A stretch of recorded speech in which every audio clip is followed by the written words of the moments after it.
Guys आपको क्या लगता है कभी कभी कुछ लोग बिना किसी वजह के पागल जैसा क्यों बिहेव करने लगते हैं? और कई बार तो ये पागलपन इतना स्ट्रेंज होता है जिसका आंसर मेडिकल साइंस के पास भी नहीं होता है। मतलब एक हॉरिफिक, एक डरावना पागलपन। आज की कहानी आपको बहुत हैरान और शॉक में डाल देगी। आज की कहानी है महाराष्ट्र के नासिक की, जहाँ एक पुरानी हवेली के बारे में कहा जाता है कि वहाँ रात को काफी आत्माएं भटकती हैं। कई लोग तो ऐसा भी कहते हैं कि जो भी रात में वहाँ पर गया वो कभी वापस नहीं आया। लेकिन आज की कहानी बाकी हवेलियों वाली कहानी से काफी डिफरेंट है। कैसे, वो आप स्टोरी में समझोगे। लेकिन उससे पहले, हेलो गाइस, हॉरर स्टोरीज।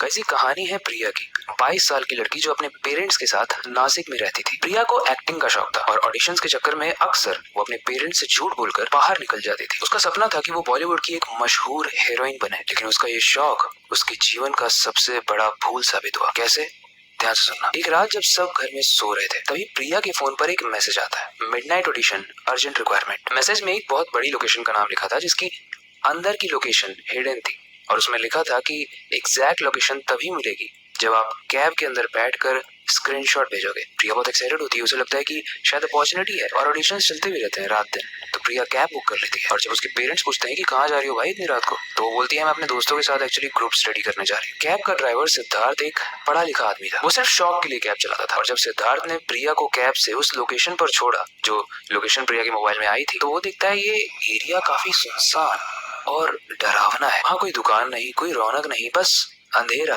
और सन्नाटा। सिद्धार्थ को काफी अजीब लग रहा था, उसे सही नहीं लग रहा था। तो उसने प्रिया से कहा, मैम आप यहाँ पे अकेले क्यों आई हैं? ये जगह कुछ ठीक नहीं लग रही है। प्रिया ने इग्नोर किया और बोला, भाई जाओ यार, यहाँ पे मेरे को काम है। तो सिद्धार्थ भी वहाँ से चला गया। लेकिन थोड़ी देर बाद वहाँ पर एक कार आती है, उसमें बैठे हैं 2 औरतें और एक आदमी। उन्होंने प्रिया से पूछा कि वो वहाँ क्या कर रही है। प्रिया ने जब उन तीनों को ऑडिशन के बारे में बताया तो उन्होंने बोला कि हाँ, हम भी ऑडिशन के लिए आए हैं, काम करो तुम हमारे साथ बैठ जाओ, हम साथ में ऑडिशन देते हैं। प्रिया बिना सोचे समझे दूसरी कार में बैठ जाती है। कार के अंदर वाली जो पहली औरत थी वो तो काफी बातें कर रही थी, लेकिन दूसरी औरत काफी शांत थी। थोड़ी ही देर बाद दूसरी औरत ने मिठाई निकालकर प्रिया को दी, और उसने बोला वो घर से बना के लाई है, और वो काफी खुश है कि उसने टेस्टी मिठाई बनाई है। पहले तो प्रिया ने मना किया, उसे सही नहीं लगा खाना, लेकिन इतना प्रेशराइज किया गया उसे कि उसने बोला ठीक है मैं ले लेती। और यहीं पर आता है कहानी में ट्विस्ट। इसके बाद प्रिया को चक्कर आ जाता है और वो बेहोश हो जाती है। जब प्रिया की आंख खुलती है तो वो एक अंधेरी और अजीब सी जगह पर थी। वहां से निकलने का कोई रास्ता ही नहीं था, दूर दूर तक सिर्फ अंधेरा था। तभी एक आदमी जिसके चेहरे पर चिता के राख का तिलक लगा हुआ था वो आता है, और वो प्रिया से आके कहता है, आज से तू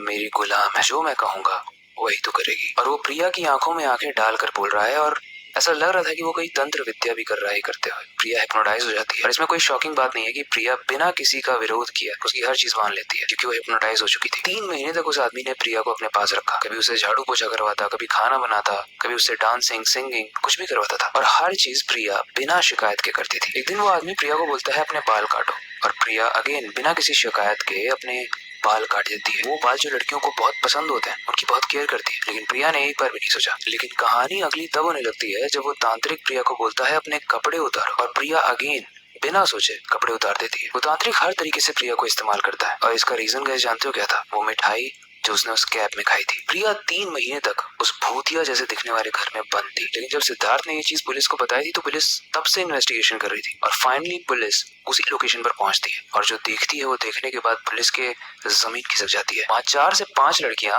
जंजीरों में जकड़ी हुई थी, उनके बाल बिखरे हुए थे, शरीर बेजान और कमजोर था, और उन्हीं में से एक लड़की थी प्रिया। और जब पुलिस ने प्रिया को अपने माँ बाप के पास भेजा तो एकदम पहचान ही नहीं आ रही थी, एकदम डिफरेंट बन चुकी थी। उसकी आंखों में हैवानियत टाइप की थी, हर वक्त बेचैन रहना। और उसी रात जब उसके माँ बाप सो रहे थे तो प्रिया भाग कर किचन में गई और अपने ऊपर मिट्टी का तेल छिड़क दिया। बड़ी मुश्किल से बाकी लोगों ने उसे बचाया और हॉस्पिटल ले गए। डॉक्टर्स तो ये समझ ही नहीं पा रहे थे कि प्रिया इस तरीके का क्यों बिहेव कर रही है। तो उसके पेरेंट्स ने मजबूर होकर एक पंडित को बुलाया। पंडित कहता है कि जिस तांत्रिक ने इस पर वशीकरण किया है इसे सिर्फ वही फ्री कर सकता है। लेकिन ट्विस्ट ये है कि जब पुलिस ने उस तांत्रिक को अरेस्ट किया था तो वो जेल में जहर खाकर मर गया था। और आज की कहानी यहीं पर खत्म होती है। इसके इंटरप्रिटेशंस बहुत हो सकते हैं। मैं जानना चाहूंगा आपको क्या लगता है वो प्रिया कैसे बच सकती है? आपने काफी सारी हॉरर मूवीज देखी होंगी, किस तरीके से एंडिंग हो सकती है इसकी? क्योंकि तांत्रिक तो अब मर चुका है, तो इसके वशीकरण का समाधान अब कैसे होगा? क्या इसके कोई श्लोक्स हैं जो हमारे पास अवेलेबल हैं, या फिर हो सकता है एंशिएंट स्क्रिप्चर्स में इसका कोई सोल्यूशन? आप अपने थॉट जरूर बताना। आज की कहानी आपको कैसे लगी ये भी जरूर बताना। और इस कहानी से हमें कुछ मिले ना मिले, एक चीज जरूर सीखने को मिलती है कि आपके पास कोई ऐसे मैसेजेस आते हैं तो ब्लाइंडली बस मत चले जाओ, हो सकता है आपको वो चीजें बहुत पसंद है और उसी से रिलेटेड मैसेज आया है कहीं आने के लिए, तब भी मत जाना, वरना आप भी ऐसे प्रिया की तरह पागल हो जाओगे। इस कहानी से रिलेटेड कोई फीडबैक है आप हमें कमेंट सेक्शन में बता सकते हो। बाकी वक्त आ चुका है इस वीडियो को एंड करने का और नई वीडियो पर काम शुरू करने का, लेकिन जाने से पहले मैं बस एक ही चीज कहना चाहूंगा, अपनी क्यूरियोसिटी को टाइम मत होने देना, नई चीजें सीखते रहना, अपने बेड के नीचे और खिड़की के बाहर जरूर देख लेना। मिलते हैं अगली वीडियो में।